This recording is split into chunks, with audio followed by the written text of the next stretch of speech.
एक है fresh amputee कि अभी भी एक तो देखो साइकोलॉजिकली बहुत बड़ी बात होती है कि मैं तो गया, मैं तो मेरा तो जीवन गया, मैं तो और भारत में तो ये बात कहीं सच भी है। मैं समझता हूँ कि अभी भारत सरकार इस तरफ काम कर रही है और करना भी चाहिए, क्योंकि बहुत सारे देशों में, जैसे यूक्रेन में मैं हूं अभी, तो यहाँ पे सरकार, गवर्नमेंट प्रोस्थेटिक्स की पेमेंट करती है, क्योंकि वो कितना भी सिंपल हो। ठीक है, मैंने आपको बता दिया सिंपल की कहानी। Good morning, everyone. We are here back with another episode of NEF Charcha. Today, we have a very special personality with us. We have Mr. Nagendra Parashar, who is Director, Parashar Industry, and who is also known by the name Indian Angel. He has spent 3 decades of his life in Ukraine and is currently actually working for Make in India campaign. So, Mr. Parashar, before we start our questions formally, I'd like you to introduce to our audience that how your journey has been being called as Indian Angel and working in this drone and prosthetic sectors. So, please. Hello, yeah, my name is Nagendra Parashar, and I've been living in Ukraine since 91, so that's about 34 years now.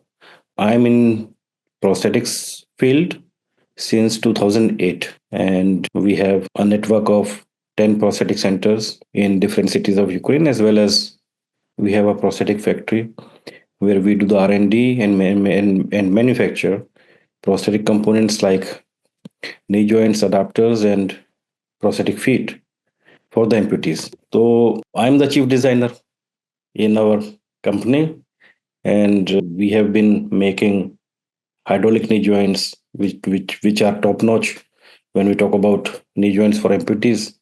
So hydraulic knee joints are considered the top notch, and we have four mobilities from K1 to K4. Highest is the K4 mobilities, and we have knee joints of for all mobility types. So K4 is basically more in sports like light jogging and all that stuff, where the chances of falling down are very high. The knee buckling, and when we're talking about above knee amputations, so we have processes which has a knee joint. And K3, K1 is like walking inside house with smooth surface on a smooth surface. K2 in house and little bit outside on a smooth surface. K3 is unlimited in the city, and K4 is very high intensity use. So we have all the spectrum, as well as we have developed prosthetic feet which are used for running, daily walking, and the people, the amputees, the patients who are using them, they are very happy, and we see a very good future for them. I mean, this is really exciting to know about this. And मैं एक बात बताना चाहता हूँ sir कि जब prosthetics की बात होती है तो मेरी एक बहुत पर्सनल जर्नी है उनकी उनको पैर में कैंसर डिटेक्ट हुआ एंड अल्टीमेटली उनको उनके जो जांग तक का जो पार्ट था वो काटना पड़ा। जी। सो ऑब्वियसली 90s का टाइम था, उस समय शायद उतनी डेवलपमेंट नहीं था इस फील्ड में। तो एक जो जयपुर फिट होता था ना, बहुत चला था, जो जयपुर फिट ये लोग करते थे। तो वो हमने लगवाया, but ultimately she could not sustain that होता था। तो ऑब्वियसली आप जो ये कर रहे हो, this is very personal for me, because अब शायद लोगों को उतनी दिक्कत नहीं होती होगी, and it is really great to know your story. तो सर एक बार आप हमें ये बता दीजिए कि इस फील्ड में वेंचर करने का आइडिया आपको कैसे आया? How did you come into this field? कोई एक्चुअली 2008 में मैं ये देख रहा था कि मैंने आगे करना क्या है, तो I was still discovering my self. कई बार क्या होता है कि आपके आपके अंदर कुछ ऐसी खूबियां होती हैं जो एक सही समय पे आने पे ही वो डेवलप भी होती हैं और वो उभर के भी आती हैं। तो खुशकिस्मती से वो समय मुझे मुझे मिला, और 2008 में किसी ने बोला कि भाई यूक्रेन ये प्रोस्थेटिक सेंटर्स जो हैं, तो यहाँ पे अपना भी कुछ मैन्युफैक्चर था यूक्रेन का, बड़ी रूडिमेंट्री जो जो नी जॉइंट्स वगैरह होते थे, और प्रोस्थेटिक फीट भी ऐसा था, लेकिन वो भी बहुत सिंपल। जैसे हमने आपने अभी बात करी जयपुर फुट की, तो इस पे भी हम आएंगे एक बार। तो बोले चाइना से आते हैं, तो मैं गया और एक कंपनी बनाई और लिया, उनको रजिस्टर वगैरह करवाया जो प्रॉपर तरीका होता है, मेडिकल डिवाइसेस होती हैं इस टाइप से। तो उसमें कुछ दिक्कत आने लगी, तो मैं कहा यार ये तो बहुत ये कैसे, अगर क्वालिटी में इशू है तो जिस फैक्ट्री के साथ प्रोसेस फैक्ट्री वर्कशॉप को, मैं कहा अब नहीं होगा। और मैं दूसरा सप्लायर चेंज किया तो वो क्वालिटी उससे भी बुरी।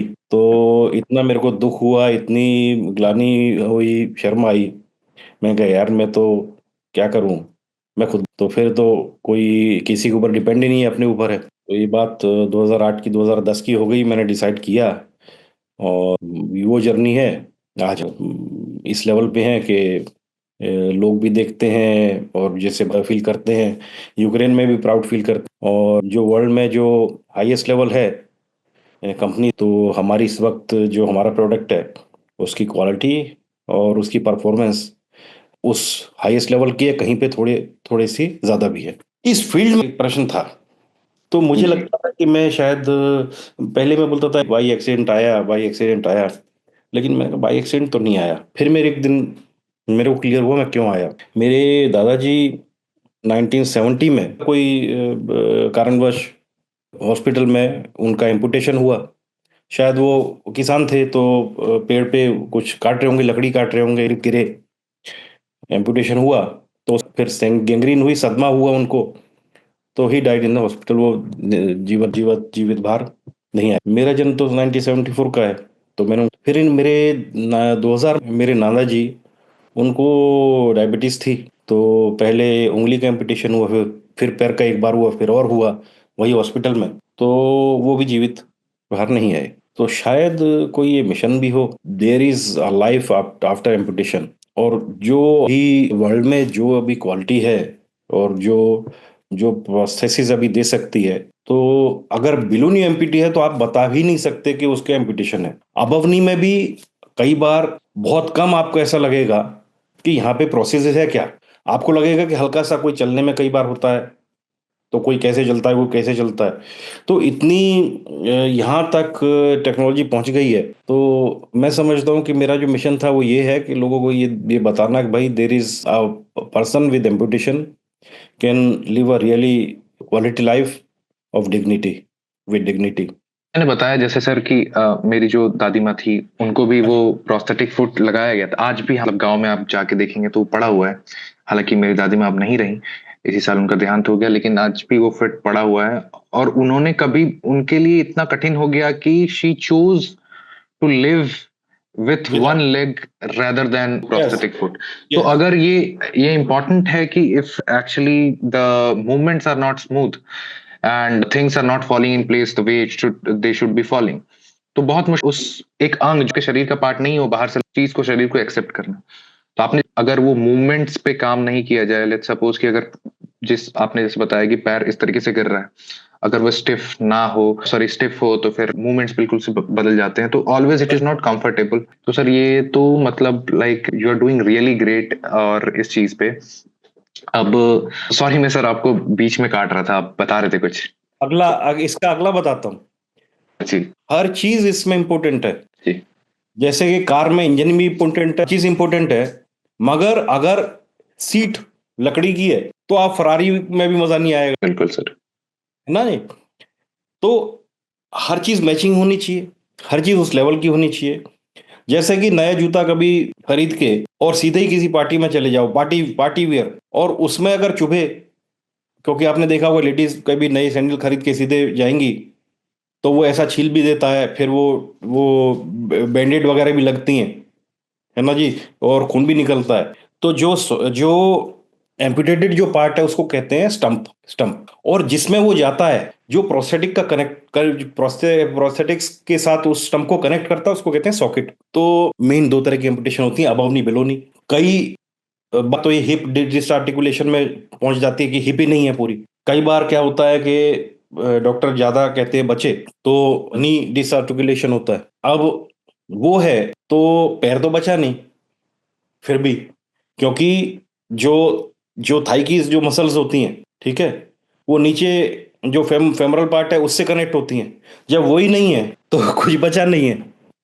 मगर उसमें नी जॉइंट तो, लेकिन अब देखो कि अगर एम्पुटेशन नी से ऊपर का है थोड़ा, तो नी जॉइंट जो लगेगा उसका एक्सिस है तो वो मुड़ता है ना। ये थाई हो गया, ये नीचे लेग हो गया, ये यूं मुड़ेगा। मगर और जो दूसरा पैर है वो भी ऐसे मुड़ेगा, ये भी ऐसे मुड़ेगा। लेकिन अगर नी डी डिसआर्टिकुलेशन है तो प्रोसेस थोड़ा, भाई कुछ ऊपर का पार्ट भी तो होगा, कनेक्टर्स भी होंगे, तो उसका जो जो वो एक्सिस है वो थोड़ा सा, जो साउंड लेग है उसे नीचे रहेगा, तो वो यहाँ मुड़ेगा, वो थोड़ा नीचे मुड़ेगा। ये बहुत सारी चीजें हैं, लेकिन जब तक आप पता नहीं है तो ये तो दिमाग में भी नहीं आती। तो पैर अपने आप, ये जो सॉकेट है, अगर जूते में हल्के से कंकड़ से हल्का भी आपने देखा होगा, आपको लगेगा कि इतना बड़ा पत्थर है जूते में, वो कंकड़ आपके ही छोटा होता है और वो आपको चले नहीं देता, नया जूता छील देता है, कुन भी नहीं। तो ये जो सॉकेट है, ये कितना कंफर्टेबल होना चाहिए, ये आप एक बार आप सोच के देखो एक बार। ज्यादा कंफर्टेबल होना चाहिए। ये जो आपने एग्जांपल दिया सर कि वो छोट में सैंडल जनरली आजकल नहीं पहनता हूँ, बट जब भी सैंडल वगैरह या चप्पल पहनता, छोटा सा कंकड़ आ जाए, वैसे लगता है कि भाई चला नहीं जाता, नहीं मतलब चला जब तक वो जाता, निकले ना। जूता आपके मन में ये है, जूता उतारूं और वो कहाँ पे क्या करूं। आप ना तो खाने के बारे में, ना कहीं भी हो, आपको मन में जब तक आप चैन नहीं आएगा। तो प्रोस्थेटिक्स में तो कितना कंफर्टेबल होना चाहिए।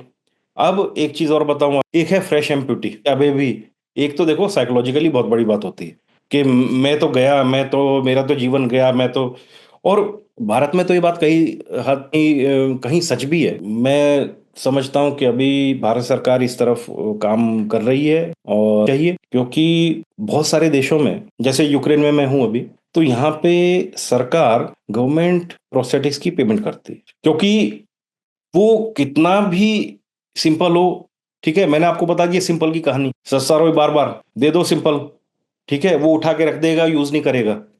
आपका टिक लग गया एक आदमी, वहां का वो जीवन जो है वो त्रासदी में ही निकल रहा है। ठीक है, अगर आपने एक अच्छी चीज, अच्छा प्रोसेस लगा दिए, क्वालिटी ऑफ लाइफ बन गई, वो आदमी सर्विस करेगा, वो लेडी जाएगी, ठीक है, बाजार से करेगी, है ना, सर्विस करेगी, आदमी जाएगा बाजार से, है ना, टैक्स भी देगा। लेकिन एक चीज, आप अगर देश, एक सोसाइटी उन लोगों को जिनका पैर नहीं है, प्रोसेसेस नहीं दे पाई, अब वो घर में बैठे, मेन मतलब मेल ज्यादा होते, वो है, वो बहुत सारी सोसाइटीज में जो जेंट्स हैं, जो मेल हैं, उनके काम कुछ ऐसे होते हैं, तो वहां ज्यादा होती है। तो वो घर अब करे क्या करेगा, वो घर में बैठ के, घर में बैठेगा, अपने काम करवाएगा, अच्छा सारे दिन घर में बैठेगा, कमाई के जरिए भी सूख गए सारे। ठीक है, एक तो वो और बोझ हो गया। उसके बाद पैर है नहीं, यहाँ ये लेके आओ, वो लेके आओ, फिर लोग, सबका जीवन क्या चलना, तो वो आक्रोश बनता है, फिर वो लड़ता है, वो लड़े काम करवाएगा, लोग कहेंगे। तो ये जो चीज है, ये एक अच्छा अगर प्रोसेसेस सोसाइटी अपने एम्पुटी को दे, उस इंसान को जिसकी एम्पुटेशन हुई है, तो बहुत सारे लोगों का जीवन जो है वो सुख में हो जाएगा। उस इंसान का तो हो ही जाएगा, वो हो ही जाएगा। एक चीज और बताऊं, ये तो मुझे भी नहीं अभी पता लगी है, क्योंकि हमने अभी पार्टिसिपेट किया था एग्जीबिशन में स्टॉकहोम में, तो स्कैंडिनेवियन कंट्रीज में बिलो नी एम्पुटेशन, उसको वो ऐसी चीज मानते ही नहीं कि एक होती है, एक शब्द है इनवैलिडिटी, कि विकलांगता, वो देश उसको विकलांगता मानते ही नहीं, क्योंकि अच्छा प्रोसेस दे दिया तो क्वालिटी ऑफ लाइफ में कोई खास फर्क नहीं पड़ने वाला। दफ्तर भी जाना है, फैक्ट्री भी जाना है, घूमने भी जाना है, हर चीज आसानी से होती है। तो मैं चाहता हूं कि भारतीय जो सरकार है, भारत की सरकार है, नागरिक है, वो त्रासदी को समझें और कुछ ऐसा करें कि सरकार उनको एक अच्छे लेवल का प्रोसेस दे पाए और दे। जैसे आपने ये एक इम्पॉर्टेंट पॉइंट रेज किया, इससे मेरे अगला क्वेश्चन भी वो इसी का था कि अभी आप वर्ल्ड क्लास प्रोस्थेटिक्स इंडिया में बिल्ड कर रहे हैं, तो गवर्नमेंट इंस्टीट्यूशन, लोगों का और पूरे मेडिकल फ्रेटर्निटी, मेडिकल इकोसिस्टम का क्या रिस्पांस रहा है? How is the response been? हमने इंडिया में मैन्युफैक्चरिंग तो, मगर मैं फुल फ्लेज्ड मैन्युफैक्चरिंग अभी शुरू करी है। उसकी वजह ये है कि वी वर्क इन माइक्रोन्स। तो जो लोग हैं, जैसे तरह तरह की इंडस्ट्री से लोग आए जिन्होंने सीएनसी मशीन्स पे काम किया, हमारे पास जो सीएनसी मशीन्स हैं बहुत हाई टेक हैं, हर तरह की सीएनसी मशीन्स होती हैं, उस पे भी जो क्वालिटी, जो टॉलरेंस हमें चाहिए वो माइक्रोन्स। तो एक टीम को सिखाने में समय लगता है, अच्छा करेंगे ही, बस ये है कि जल्दी जल्दी कर लो अपनी गलतियां, और गलतियों से सीख लो। एक्सपीरियंस तो गलतियां ही होती हैं, करी नहीं उसका एक्सपीरियंस क्या। तो वो हमने फटाफट करवाई।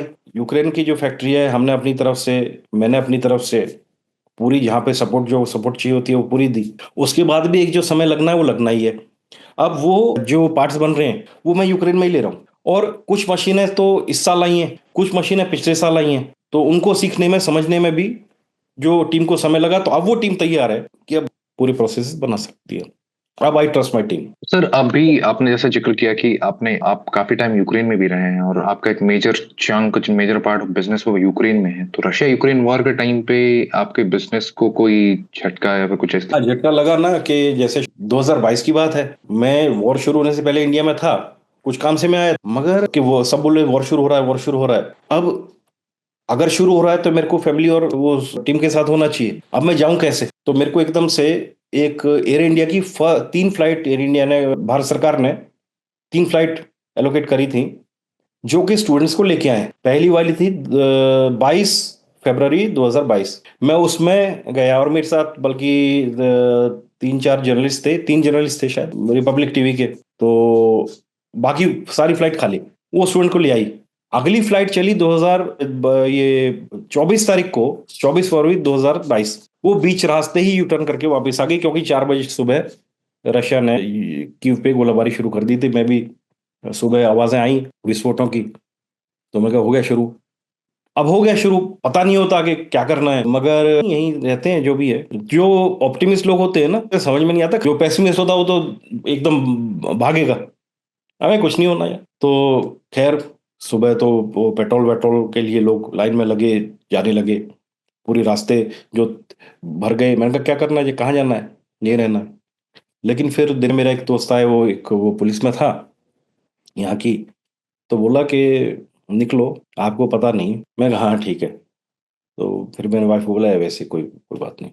लेकिन फिर जब और गोलीबारी की आवाज आने लगी, क्योंकि सुबह तो रॉकेट का हमला हुआ था कीव पे, और दिन के करीब फिर आसपास से ही आने लगी, क्योंकि ये हेलीकॉप्टर में आए, और बेलारूसिया से काफी बड़ा जखीरा इनका, रशियन सेना का, ये कीव के बाहर तक पहुंच गया था। तो फिर मैंने कहा चलो ठीक है चलते हैं। अब हमारी फैक्ट्री तो खैर, उस वक्त क्या फैक्ट्री का ये सोचना है, वॉर की सिचुएशन होती है, तो जो सिविल पॉपुलेशन है वो उस एरिया में अपना ही भला नहीं, तो जो यूक्रेन की जो सेना है वो लड़े के अपने नागरिकों को बचाए, तो उस जगह को खाली करना चाहिए। तो लोग, कुछ कुछ लोग तो रह गए, काफी लोग छोड़ के चले गए, तो हम भी गए।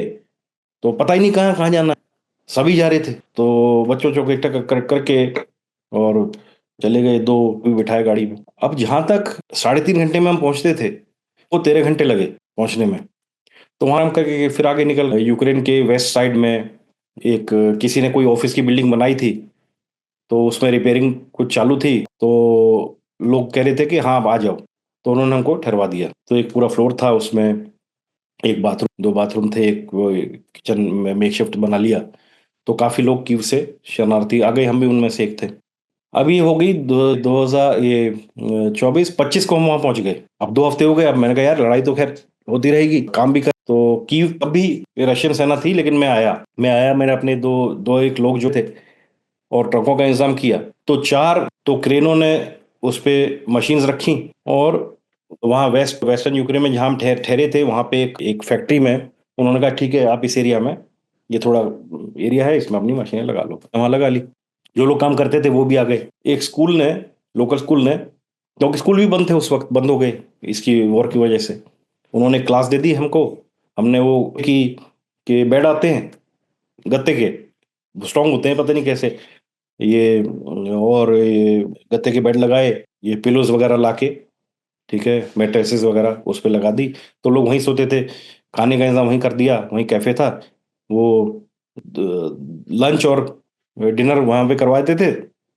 वो इतना होता था कि सुबह का वो भी ब्रेकफास्ट के लिए भी उनका बच जाता था।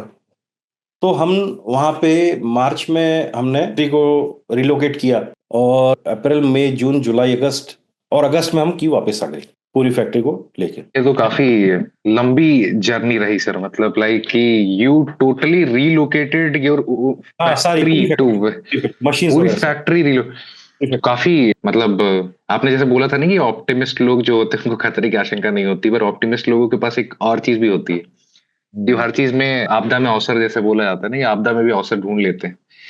हाँ, ये तो कई बार ये अच्छा, यूक्रेन ने भी ये गवर्नमेंट की सिक्योरिटी काउंसिल जो है यूक्रेन की, उन्होंने एक लेटर भी दिया हमें कि जो ट्रक हैं इनको, वो खड़े हो गए थे पहरेदार, चेक पोस्ट।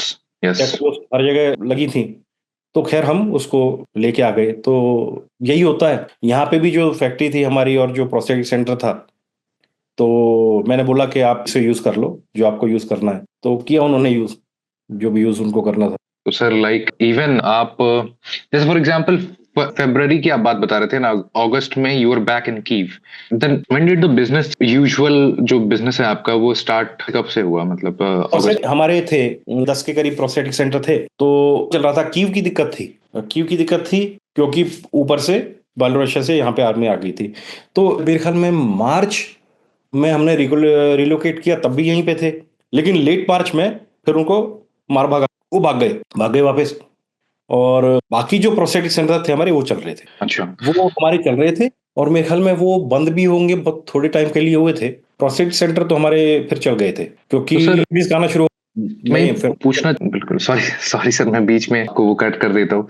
नहीं, मैं पूछना चाह रहा था सर कि जैसे यूक्रेन में आप ऑलरेडी सेटल थे, यूक्रेन में था, तो आपके दिमाग में कैसे ही आया कि नहीं नहीं, अब now I should go to my homeland और वहां पे भारत में जाके कुछ शुरू करना चाहिए?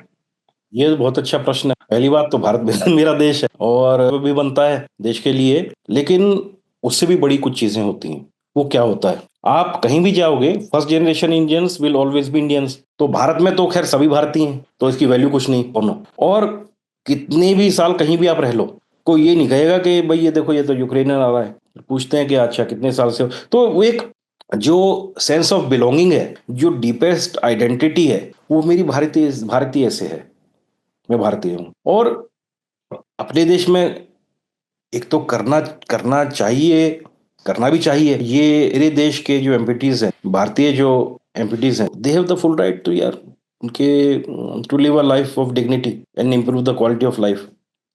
तो उनकी अगर अच्छी होगी तो मुझे ही होगी। ये भी नहीं है कि पूरी सोसाइटी सबकी, लेकिन एक एमपीटी की अगर की होती है। नहीं सर, ये एक इम्पोर्टेंट पॉइंट आपने रेज किया कि ठीक है, आप इनिशियली सबको केटर नहीं कर सकते, बट अगर कुछ नई technology, if you are bringing some new technology to India, seeing you, a lot of people will get inspired, a lot of startups can come up, a lot of people can think that if he's doing so, then why cannot we? तो जो prosthetics industry है, जिसको kind of neglection face करना पड़ा था, आपने जो दोबारा से उसको इंडिया में हवा देने की, इट्स रियली ग्रेट एफर्ट। और अभी सर मैंने आपका देखा कि you are also venturing into drone industry. This is also very interesting हाँ, बिकॉज रियली आई मीन अभी हमने देखा आइडिया फोर्ज रिसेंटली, चूंकि मैं थोड़ा बहुत ट्रेडिंग करता हूँ, तो रिसेंटली सब कुछ आइडिया फोर्स का शेयर खरीद रखा था, एंड के shares like it it jumped leaps and bounds during जो ऑपरेशन सिंदूर हुआ था। तो ड्रोन का सेक्टर भी, because India is very dependent on other countries when it comes to drone manufacturing and drone, ज्यादातर हम ड्रोन इंपोर्ट करते हैं। तो ड्रोन में वेंचर का आइडिया आया, और अरे कुछ बताइए हमें। मैंने वेंचर का 2020-21 में, और मैंने कुछ काम भी शुरू किया था। फिर कोविड हुआ और फिर यूक्रेन में वॉर शुरू हुआ, तो फिर जाओ, फिर नया बनाओ।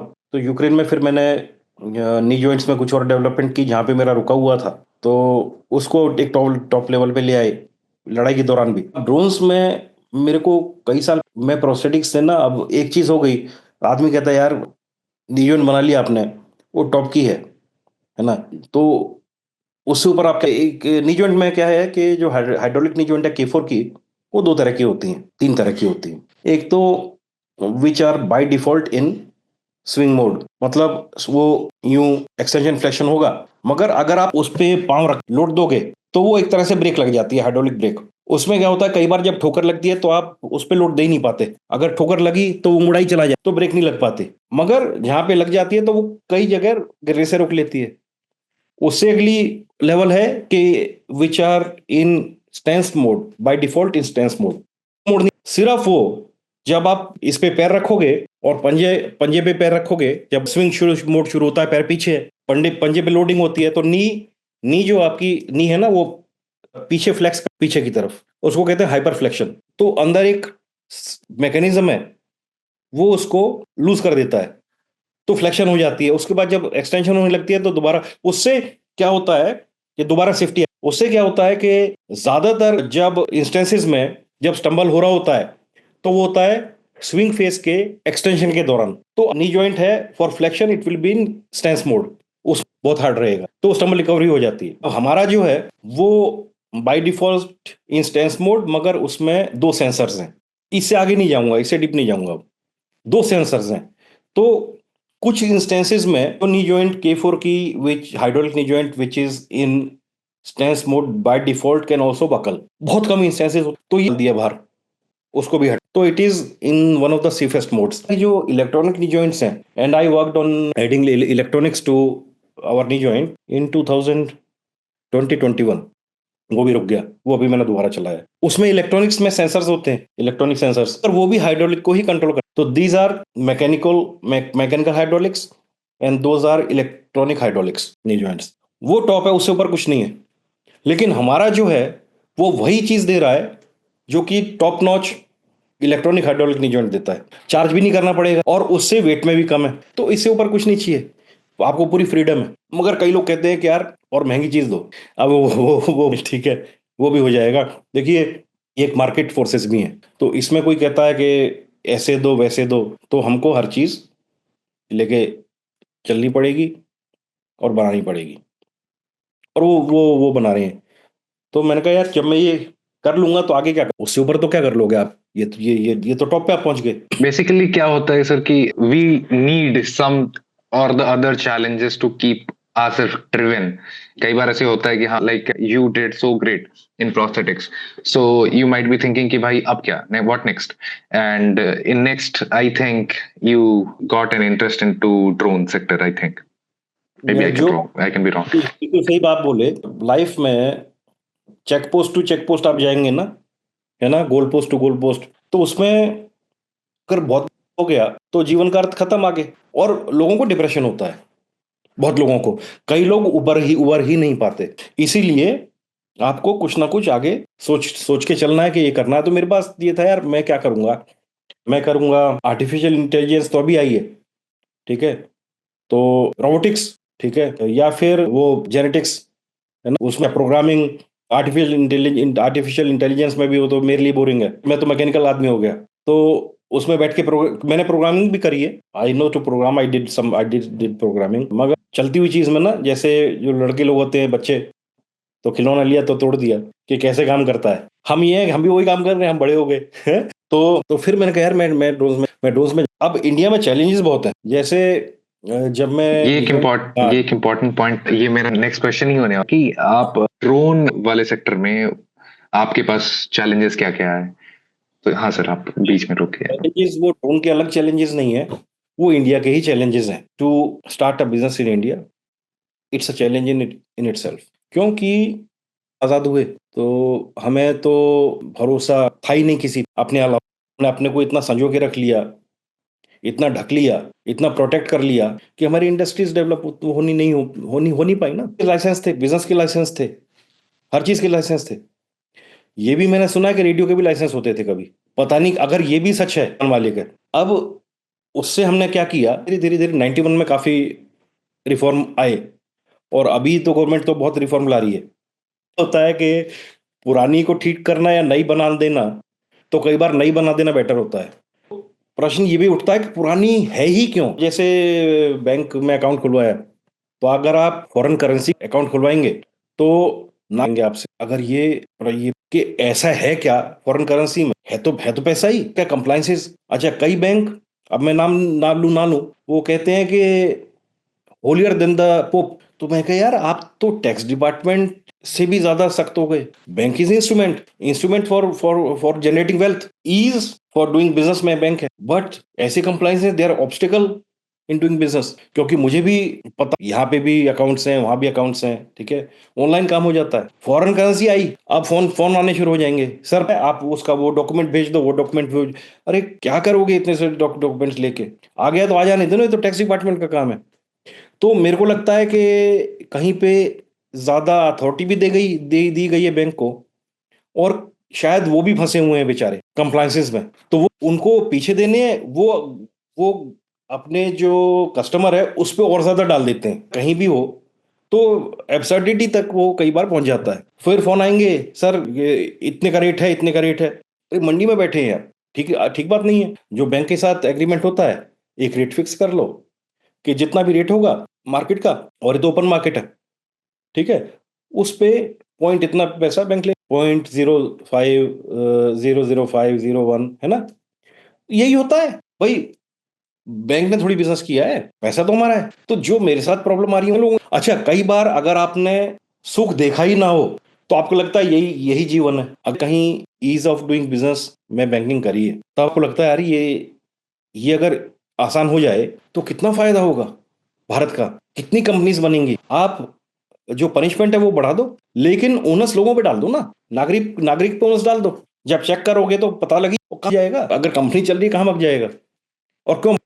क्योंकि बिजनेस जो, first of all it's about honesty. अब मेरा जो प्रोडक्ट है उसका उसकी टेस्टिंग होती है, dynamic testing. 3 million cycles, 3 million cycles, वो जो एडी है ना, जो नी जॉइंट बनाया, तो उसमें नीचे एक सिस्टम चलते हैं, तो 2 बार फोर्सेस लगती हैं, एक्स्ट्रा फोर्सेस हमारे पैर पे। पहली बात तो जब एडी जमीन पे लगती है तो वो जो जो ग्राउंड फोर्सेस हैं वो जाती हैं, और जब आप टेक ऑफ करते हो टो से तो एक और ग्राउंड फोर्स करती है। तो उसकी हम टेस्टिंग करते हैं। हम तकरीबन 150 केजी, आईएसओ का स्टैंडर्ड है उसके हिसाब से, उसकी टेस्टिंग करते हैं। 3 million times toe and 3 million times heel heel load. तो 5 किलो से 150 किलो की साइकिल्स होती हैं। लोएस्ट 5 किलो, क्योंकि इससे नीचे करेंगे तो वो खुल के गिर ना जाए, तो लोएस्ट लोड होता है उसमें। और हाईएस्ट, और उसकी साइकिल होती है 3 million cycles. 3 million cycles at 1 hertz is 35 days non stop, days and night. 2 hertz से कर ली, एक मशीन आपकी तो एक ही चीज कर पाओगे एक बार में। साथ में 2 मशीन है तो साइमल्टेनियसली हो जाएगी। लॉक है तो 1 मिलियन साइकिल्स लॉक की। फुट है तो फुट में हील और टो की अलग, 2 मिलियन साइकिल्स ईच। तो ये करते हैं। और कल को टूटेगा तो क्वालिटी का इमेज भाई, इसमें यूरोप में सेल्फ सर्टिफिकेशन कहते हैं, सेल्फ डिक्लेरेशन, कि मैं डिक्लेयर कर रहा हूं कि जो जो स्टैंडर्ड्स हैं मैंने उसके अकॉर्डिंग टेस्टिंग करी है। कोई नहीं, कोई आएगा तो मेरे पास टेस्टिंग के रिजल्ट्स भी होंगे, टेस्टिंग की मशीन भी होगी, या अगर कहीं से टेस्टिंग कराई होगी तो उसके डॉक्यूमेंट्स होंगे। सब होने चाहिए कि नहीं होने चाहिए? अगर नहीं हो तो बंद करेंगे, कंपनी नहीं करेंगे। मैं एक बात कह रहा हूं आपसे, तो एक ऑनेस्टी जो है वो तो है ही बिजनेस में। प्रोडक्ट तो मेरा ही है, इन द एंड अगर होगी तभी तो वो बिकेगा, को यूज कर। तो बिल्कुल सर, ये सेल्फ सर्टिफिकेशन, सेल्फ डिक्लेरेशन होता है, जहां पे आपको, आप ये मान के चलते हो कि आपकी जो सोसाइटी है वो ऑनेस्ट है। अगर आप ये मान के चलोगे कि नहीं नहीं वो करो भाई, चेक करो, अब जो चेक करने आएगा अब बोलेगा कि सर देखो मशीन तो आपकी पता नहीं सही सही लग नहीं रही, बताओ क्या। अब ये बताओ क्या कि आपकी मशीन नहीं चेक नहीं कर रहे, टेस्ट नहीं कर। तो ये जो चीज है ना, जितनी ज्यादा कंप्लायंसेस होती हैं उतनी ज्यादा गड़बड़ी के चांसेस होते हैं, उतनी ज्यादा क्वालिटी भी कम होती है, क्योंकि फिर जो रेस्पॉन्सिबिलिटी है वो इंडिविजुअल की नहीं है, वो गवर्नमेंट की हो गई। उन्होंने कर लिया ना चेक, होगी बात खत्म। अब गवर्नमेंट की रेस्पॉन्सिबिलिटी हो गई। अब कंपनीज हैं, बाहर आप कंपनी कोई खोलोगे तो लो। हमारे यहाँ मुझे बड़ा अचरज हुआ कि ये सिस्टम नहीं था कि अकेला आदमी कंपनी कंपनी को चाहिए पार्टनर। अच्छा वो जो पार्टनर है वो डायरेक्टर भी है, चलो ठीक है खोल ली, लेकिन नहीं बनी आपकी बात, नहीं बनती बात, पार्टनर से नहीं नहीं बनती बात। एक पार्टनर जा रहा है, अब क्या करोगे? अब आपको फटा, अरे नहीं नहीं मिलता आदमी कभी, नहीं नहीं मिल, तो ये तो कंपनी तो है, बाहर ऐसा कुछ भी नहीं है। एक से और कितने भी पार्टनर हो सकते हैं, कोई इसमें कुछ वो नहीं है। अभी तो नई एक सिस्टम आया ओपीसी, 1 पर्सन कंपनी, उसमें भी वो नाम के आगे लगता है ओपीसी। किसको मतलब है कितने लोग हैं? मुझे लगता है कि हम कोई पुराना सिस्टम है रहे, वो है ही क्यों? Why should it exist in the first place? ये सोचो कि अगर ओपीसी तो अब ले आए, लेकिन ये चीज ही खत्म कर दो कि एक हो 10 हो। ये तो लोगों के आपस की बात है ना कि कितने लोग हैं कितने नहीं है। कितनी कंपनी बनती, आप इसलिए नहीं खोल सकते थे कि आपको आदमी नहीं मिला, कोई काम ही नहीं कर सकते थे, प्रोप्राइटरी है, प्रोप्राइटरी की इतनी साख नहीं है, ये भी सुना है। ये अजीब अजीब से सिस्टम है, और मैं समझता हूं कि गवर्नमेंट इस तरफ ध्यान अगर दे तो ये वो रिफॉर्म है जिनके बिना बिजनेस सेटअप करना, ये बैंक बैंक तो इंस्ट्रूमेंट है, दोस्त होना चाहिए, लड़ाई ही बैंक से है। तो यहाँ पे भी रिफॉर्म लाने का मतलब है। आई थिंक मेरे पास सवाल और भी थे, पर मैं आपने पूरा इनकैप्सुलेट करके सब कुछ एक एक एक इस पे बता ही दिया लगभग।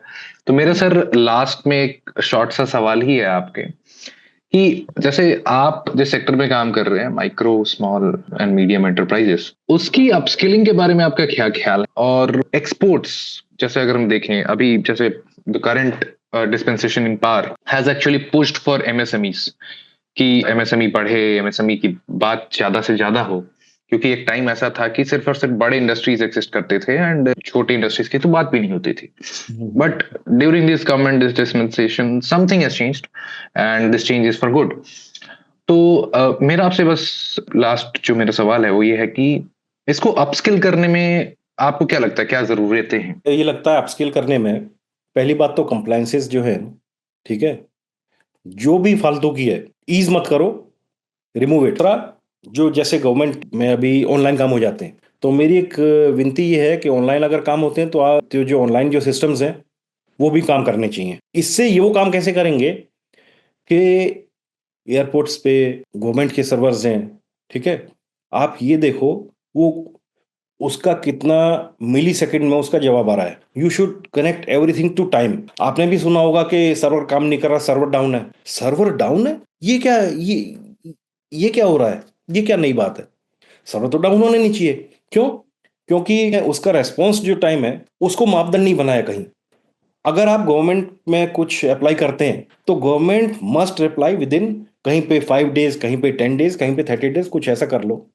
अगर वो रिप्लाई नहीं दिया तो उस मिनिस्ट्री में, उस डिपार्टमेंट में एक अलग डिपार्टमेंट बनाओ जो कि ये देखे कि ऑनलाइन ये एप्लीकेशन आई है, ये जवाब 30 दिन में क्यों नहीं दिया, उन लोगों से पूछे. अगर वहां पे लोग कम है तो रिक्रूटमेंट हो जाए. भाई देश एक साथ ही तो बढ़ेगा ना सारा. जहां आपको पता है कि ये एक फॉर्मेलिटीज है, ये काम हो तो आपका माइंड लगेगा क्रिएटिव करने में, to create wealth through creating new technologies, setting up new technologies, है ना. सेल का देखना है आपको, ये देखना है कि आपकी ब्रोशर्स अच्छे हों, आपकी इंफॉर्मेशन अच्छी हों, आपकी पहुंच अच्छी हो. अगर आप गवर्नमेंट से भिड़ते रहोगे, ठीक है, आपके 6 6 महीने में कंप्लाइंस आ रहे हैं, बैंक से भिड़ते रहोगे, कस्टम से भिड़ते रहोगे, ठीक है, दूसरे डिपार्टमेंट से, तो आप काम कब करोगे? पूरी दुनिया में जहां भी काम हो रहा है वहां पे onus is on the citizens. ये मान के चला जाता है कि आवर सिटीजन्स आर ऑनेस्ट. और बीच में भाई एक आध दिन सब्जी में कीड़ा निकल जाता, कोई दिक्कत नहीं है. उसके लिए आपके चेक्स एंड बैलेंसेस आएगा ही. मगर पूरी ही ग्रोथ ना हो एक एक इस वजह से.